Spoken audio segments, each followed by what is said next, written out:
Gold trusted gold buyers మీరు తాకట్టు పెట్టిన బంగారాన్ని విడిపించి ఈ రోజు ఉన్న మార్కెట్ ధరకు కొనబడను. ఇప్పుడు బొంబాయికి రాని సాంగ్ వచ్చేసి Shekhar master, Shekhar virus master. Okay. And DOP వచ్చేసి మన హరీష్ పటేల్ అన్న. అండ్ సింగర్ వచ్చేసి ప్రభా గారు. అండ్ కళ్యాణ్ కీస్ అన్న మ్యూజిక్. ఇంకా ఆయన గురించి అయితే చెప్పక్కర్లేదు. ఆయన ఒక పాట ఆయనకి నేను హమ్ చేసి వినిపిస్తున్నానంటే ఓకే డన్, ఓకే రాము నువ్వు వెళ్ళిపో అంటాడు. చాలు చాలు నాకు వచ్చేసింది అంటాడా? ఓకే అంటాడు. నేను అసలు ఎక్స్పెక్ట్ చేయలేదు బొంబాయి సాంగ్. బద్దలు కొట్టేశాడు అసలు. ఇది కంప్లీట్ గా సాంగ్ అంతా ప్రొడక్షన్ వైజ్ ఎవ్రీథింగ్ అంతా మీరే కదా? లేదండి, ప్రొడక్షన్ వచ్చేసి వల్లి ప్రొడ్యూసర్. ఎందుకంటే అది మీ ఛానల్లో ఉంది కదా, సో అందుకోసం నేను దట్స్ యువర్ అంటే మీ ప్రోడక్ట్ అని నేను అనుకున్నాను.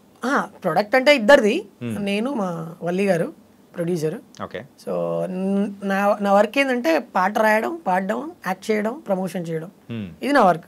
ఓకే. మనీ ఇన్వెస్ట్మెంట్ మొత్తం మా వల్లి గారు. ఓకే. కానీ చాలా వరకు ఫోక్ సాంగ్స్ అనేది మేము చూసాం, కానీ ఆ సాంగ్కి ఆ సాంగ్స్కి ఈ సాంగ్కి డిఫరెన్స్ ఏమనిపించింది తెలుసా? అంటే మీరు యూజ్ చేసిన ఆ సెట్ కానీ దాంతోపాటు చాలా డిఫరెంట్గా ఉన్నాయి. ఇంతకు ఫస్ట్ ఒక హాఫ్ సాంగ్ షాప్స్ మధ్యలో అన్నీ ఉంటుంది, అది ఏదైనా సెట్లో చేశారా లేకపోతే నిజంగా ఒక స్ట్రీట్ తీసుకొని చేశారా? అది దీనికి ఒక స్టోరీ ఉందన్న. ఏంటది? ఫస్ట్ ఏమో ఓపెనింగ్ సీన్లలో అది వేములవాడలో అదంతా రీల్ పెట్టింది కూడా అక్కడే, సిరిసిల్ల వేములవాడ. వన్ డేలో మొత్తం సాంగ్ అయిపోకూడదామని చెప్పేసి ఆ స్ట్రీట్లలో అక్కడక్కడ మొత్తం చేసాం. వేములవాడ జాతరలో. జాతర అది రియల్ గా, సెట్ కాదు.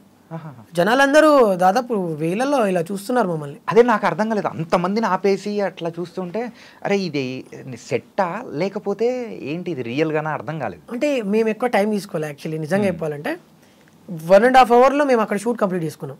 ఇది ఆ ఫస్ట్ హాఫ్. ఓ అంటే మేము శేఖర్ అసలు నాకేమైందో తెలియదు, అక్కడ డాన్సర్లకు ఏమైందో తెలియదు అసలు. నాకు తెలిసి దేవుడి కృప నాకు తెలిసి అది వేములవాడ రాజన్న నడిపించినట్టు. ఎస్, నిజంగా అంతమంది క్రౌడ్ ఉన్నారని చెప్పేసి మేము అంటే లైక్ మాది కాన్సన్ట్రేషన్ కూడా పోతలేదు, సాంగ్ పైనే ఉంది. ఊపు వస్తుంది ఆడియన్స్ని చూస్తుంటే. వాళ్ళు అంటే మాకు అదేందో మరి చలో చలో చలో రెడీ కానీ ఇలా ఉంది. మాస్టర్ కూడా ఫుల్ జోష్లో ఉన్నాడు. ఆ అమ్మాయి కూడా లిఖిత కూడా, వెనకొచ్చిన డాన్సర్లు, యాక్టర్స్ వాళ్ళందరూ అలా కుదిరిపోయింది అసలు. జమ్మున ఇట్లా వెళ్ళిపోయింది సాంగ్ మొత్తం. సో 1.5 hours కంప్లీట్ చేసేసినాము. టేక్ అయిపోయిందా మొత్తం, క్రౌడ్ అంతా పంపించేస్తున్నాం. మళ్ళీ టేక్ వచ్చిందా ఆపేస్తుంది ఒక 1 minute 2 minutes టేక్ అయిపోతుంది. సో పోలీసుల దగ్గర నుంచి వాళ్ళ దగ్గర నుంచి ఏమే ప్రాబ్లమ్స్ ఏమి రాలేదా? లేదు, ఎందుకంటే మేము వాళ్ళకి ఏ ఇబ్బంది లేకుండా చేసినాం సాంగ్. ఓకే. ఎవరికి కూడా ఇంత ఇబ్బంది కలగకుండా చేసినాం, అది హైలైట్ అసలు. అదే కొంచెం ఆశ్చర్యం వస్తుంది. ఇప్పుడు కెమెరా పట్టుకొని మనం అట్లా రోడ్డు మీదకి వెళ్ళామంటే యూజువల్గా చేస్తూ ఉంటే ఒక కాన్షియస్నెస్ వచ్చేస్తుంది, ఆ పోలీసులు వస్తున్నారా ఎవరన్నా వాళ్ళ ఒక బండి ఎట్లా పోతున్నా కానీ అయ్యో అని మనం భయపడుతుంటాం. అదే టేక్ అయిపోయిన తర్వాత నేను తెలివిగా జనాలందరూ ఇక్కడ తీసుకొచ్చేస్తున్నా కదా, వాళ్ళందరూ ఫోటోలు దిగడానికి వస్తున్నారు. ఓకే, అట్లా కాబట్టి హ్యాపీగా చేసేసుకున్నారు అనమాట. దెన్ ఆ తర్వాత నెక్స్ట్ సెకండ్ హాఫ్ విషయానికి వచ్చేటప్పటికి బ్యాక్గ్రౌండ్ ఆర్టిస్ట్గా చేసిన వాళ్ళకు కూడా ఏంటంటే వాళ్ళను ఏదో బ్యాక్గ్రౌండ్ డాన్సర్స్గా అట్లా లేకుండా వాళ్ళకు కూడా ఒక డిఫరెంట్ కాన్సెప్ట్ ఇచ్చి చేపించారు. అంటే నీ బైక్ తోలుతూ ఉన్నట్టు ఒక జోకర్ లాగా, ఇంకొకరు ఏంటంటే పోలీస్ ఆఫీసర్ లాగా, దొంగగా, ఇట్లా అన్నీ ఒక్కొక్కరికి ఒక్కొక్క డిఫరెంట్. భలే ఉందప్ప. నాకు ఫోక్ సాంగ్స్ చూస్తూ ఉంటాం, వినడానికి ఏం చేస్తాం, కానీ ఇది చూడడానికి కూడా బాగుంది. అది క్రెడిట్ అంతా శేఖర్ వైరస్ మాస్టర్. అసలు ఆ సాంగ్ పంపించిన తర్వాత ఆయన ఏదేదో మాట్లాడిండు. ఫస్ట్ రాము ఇగో ఇంట్లో ఒకటి దొంగోడు ఉంటాడు, ఒకటి పోలీసుడు ఉంటాడు, ఇట్లా జోకరోడు ఉంటాడు, వీళ్ళు ఒక్కొక్కరు ఒక్కొక్క యాక్ట్ చేస్తుంటారు. ఇక్కడ వీడేమో వీడు దొంగతనం చేస్తున్నప్పుడు పోలీసుడు వాడు ఎంబడి వెళ్ళడము, ఒక లడ్డా ఆమె ఉంటుంది, ఆమె పాప్కార్న్ తినుకుంటూ ఉంటుంది. జాతర లైక్ ఆ జాతర ఆ ఫ్లేవర్ కనిపించాలి మొత్తం. నేను ఇలా అనుకుంటున్నా అని చెప్తే నాకేం అర్థం కాల, అసలు ఏం అర్థం కాల. కట్ చేసి ఎడిట్ చేసి అదంతా చేసిన తర్వాత ఫ్యూజ్ అవుట్ అయిపోయింది నాకు.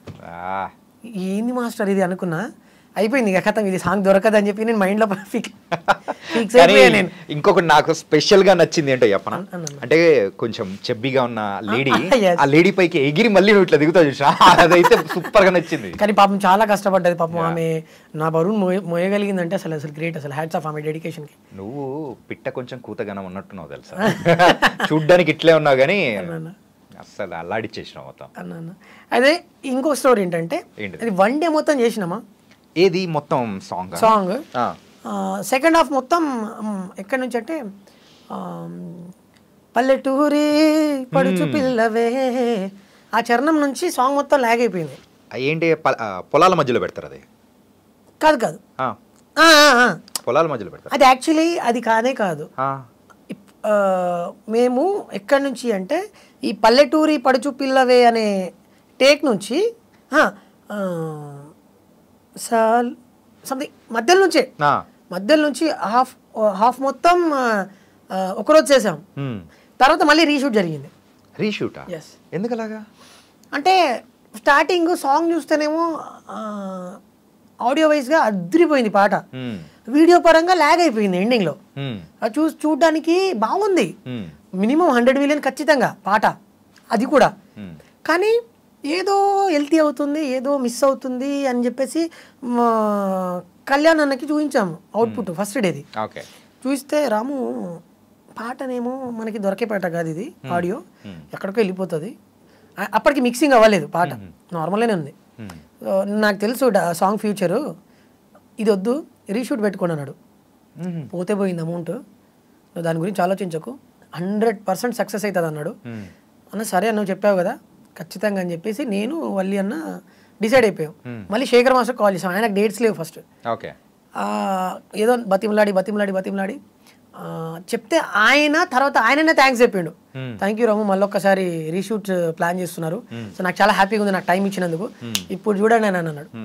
ఇక సరే మాస్టర్ అని చెప్పేసి ఇట్లా ఉంటుంది సెటప్ ఇదంతా ఉంటుంది, మీ కాస్ట్యూమ్ ఇలా ఉంటుంది, అమ్మ ఈ మట్టిలో ఇలా దుంకుతున్నప్పుడు నువ్వు సైకిల్ పైన ఇలా వస్తుంటావు, ఇదంతా బెలూన్స్ కడతాము వాళ్ళకి. మీరు గమనిస్తే చబ్బి ఆమెకి తర్వాత ఇంకొక ఆమెకి జడకి బెలూన్స్ కడతారు, బెలూన్స్ ఉంటాయి. అంటే ఒక డిఫరెంట్ జానర్, అదంతా ఒక different culture, like complete mass అనమాట. ఇది అవుట్పుట్ ఇదంతా అయిపోయిందా, కట్ చేసాం మళ్ళీ సామి ఎండింగ్లో సామి అది చూసే అదైతే ఫ్యూజ్ అవుట్ అయిపోయింది నాకు. ఎడిటింగ్లో ఏదో వేరే సాంగ్ కోసమో దేనికో వెళ్ళాము అక్కడికి, అది ఎడిటింగ్లో చూస్తే అమ్మ తోడు ఫ్యూజ్ అవుట్ అయిపోయింది. ఏంది అనిపించింది నాకు. దాన్ని స్టిల్ ఇప్పటి వరకు నేను ఒక 100 టైమ్స్ చూసా, 100 టైమ్స్ నేనే. అంటే నేను నిజంగా మనదే నా సాంగ్ అనిపించింది. ఏంది అసలు ఇలా వచ్చింది, ఏంది దొరకదు సాంగ్, ఎక్కడికి వెళ్ళిపోతుంది అనుకున్నా. So thank you so much. నిజంగా స్టిల్ డేకి 2.5 మిలియన్ అసలు నిజంగా అట్లా ఎక్కించినారప్పా. ఆ సౌండింగ్ ఉంటుంది కదా, బొంబాయికి రాను, ఆ సౌండింగే బాగా అందరికి కనెక్ట్ అయింది. అండ్ నార్త్ వాళ్ళు, తర్వాత వరల్డ్ వైజ్గా అమెరికాలో ఉన్న వాళ్ళు, వీళ్ళందరూ కూడా ఆ పాటకి రీల్స్ చేస్తుంటే నిజంగా నాకైతే అసలు చెప్పడానికి రా మాటలు లేవు. ఇన్ఫ్యాక్ట్ చెప్పాలంటే పంజాబీ సాంగ్స్, సో అది వరల్డ్ వైడ్ ఎట్లా వింటూ ఉంటారో, మన తెలుగు ఫోక్ సాంగ్స్ అనేది కూడా వరల్డ్ వైడ్ బాగా వింటుంటారు. సో ఆ రికార్డ్ అనేది కూడా రీసెంట్ టైమ్స్లో మంచిగా వింటున్నాడు. అందులో మీది కూడా ఒకటి అవ్వడం చాలా హ్యాపీ అండి. థ్యాంక్ యూ అన్న. అండ్ లిఖిత గురించి కూడా మనం మాట్లాడాలి. తప్పకుండా. ఏంటంటే మెయిన్గా సో అక్కడ హీరో హీరోయిన్ కాంబినేషన్ సెట్ అయితేనే సో అక్కడ చూడడానికి కూడా అదిరిపోద్ది. ఆ కాంబినేషన్ అనేది కూడా భలే సెట్ అయింది తప్ప. ప్రీవియస్ సాంగ్స్లో మీరు చేసిన అమ్మాయిల వాళ్ళందరూ కూడా సూపర్గా ఉన్నా, కానీ ఈ అమ్మాయి మాత్రం తలుక్కు మెరిసినట్టు ఉంటుంది ఎక్స్ప్రెషన్స్ వైజ్ కానీ. అంటే తన గురించి కూడా ఏం చెప్తావు? ఆమె గాడ్స్ గిఫ్టెడ్ అమ్మాయి. అంటే ఇతర అంటే ఆర్టిస్ట్, డాన్సర్ కూడా కాదు, ఆర్టిస్ట్. ఇప్పుడు ఆర్టిస్ట్కి అణువుల ఒక రిధం ఉంటుంది. ఏదైనా సాంగ్ ఇస్తే ఆ సాంగ్కి తగ్గట్టు మోడలే దాన్ని ఏమంటారు ఇమిడిపోతారు. లైక్ అలాంటి సిచ్యువేషన్ ఉంది అమ్మాయికి. అంటే అమ్మాయికి ఏ పాట ఇచ్చినా చిటికలో ఇలా ఎక్స్ప్రెషన్స్ ఇవ్వడము, ఆ పాటలో ఇన్వాల్వ్ అయిపోవడము. అంటే ఇంత చిన్న ఏజ్లో ఆ అమ్మాయి నిజంగా గాడ్స్ గిఫ్టెడ్ వాళ్ళ పేరెంట్స్కి. ఏం చదువుతుంది అమ్మాయి? ఇప్పుడు ఇంటర్ సెకండ్ ఇయర్. ఇప్పుడు ఎగ్జామ్స్ రాస్తుంది అమ్మాయి. Oh my god. అంటే ఈవెన్ అమ్మాయిని చూస్తూ ఉంటే సో సో కొంచెం పెద్ద అమ్మాయి లాగా అనిపించడం కానీ అదే అందుకే నేను గాడ్స్ గిఫ్టెడ్ అంటున్నా. అదే ఇంత చిన్న ఏజ్ లో అమ్మాయి అన్ని అర్థం చేసుకొని ఇలా చేయాలి, ఎక్స్ప్రెషన్స్ ఎలా ఇవ్వాలి, చాలా మెచ్యూర్డ్ గా ఇచ్చింది తెలుసా. అరే ఇట్లా కూడా ఇస్తారా, మంచి ఎక్స్ప్రెసివ్ గా భలే అనిపించింది నాకు. ఆ అమ్మాయి చేస్తున్నప్పుడు నేను ఇప్పుడు లైక్ కో యాక్టర్ కదా, అమ్మాయి చేస్తున్నప్పుడు అరే నేను ఇంకా ఏం చేయాలి, ఇంకా ఏం చేయాలి, నీకే అనిపించేలా చేసిందా? అంటే ఈ అమ్మాయి ఇంత బాగా చేస్తుంది, నేను డల్ అయిపోతా అని చెప్పి అప్పుడప్పుడు కొంచెం నాకు నర్వస్ ఉంటుండే. లేదు లేదు తగ్గొద్దు ఇంకా చేయాలి అని చెప్పి పోటీ చేస్తుండే ఇద్దరం. ప్రతి ఒక్క సాంగ్లో అసలు భలే అనిపించింది నాకు అమ్మాయి కో పార్ట్నర్గా ఉండడం. నిజంగా రీసెంట్గా ఒకటి నా చేయి పట్టుకో సాంగ్ వచ్చింది, అసలు అందులో అయితే ఆసమ్, అసలు ఫుల్ ఆసమ్. ఓకే, ఒక సినిమా పాట చూస్తే ఎలా ఫీల్ వస్తుందో అంతకంటే బాగుంది.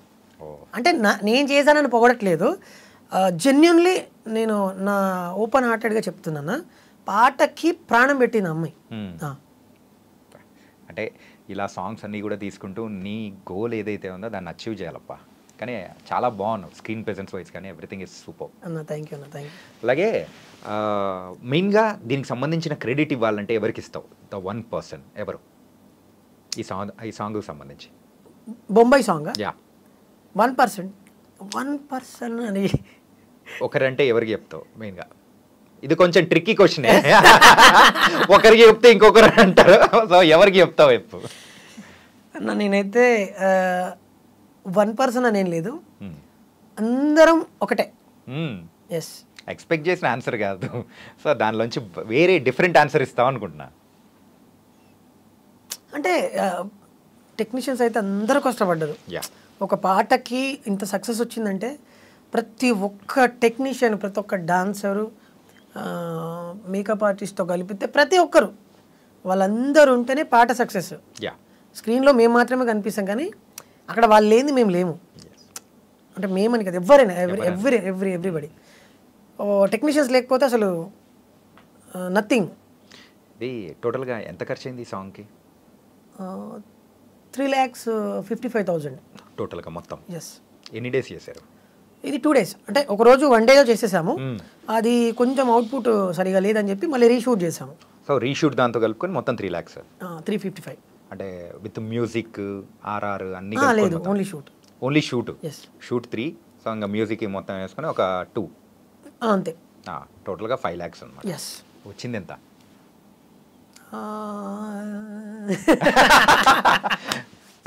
అంటే ఇప్పుడు ఇన్కమ్ ట్యాక్స్ ఏం రారలే కానీ ఇన్కమ్ ట్యాక్స్ అనేది వచ్చినా మనం చేసి తప్పు కాదు కదా, అది వాడు యూట్యూబ్ వాళ్ళు ఇచ్చేది. అది ప్రజెంట్ అయితే ఒక 20 వరకు ఎర్న్ అయింది. Super man.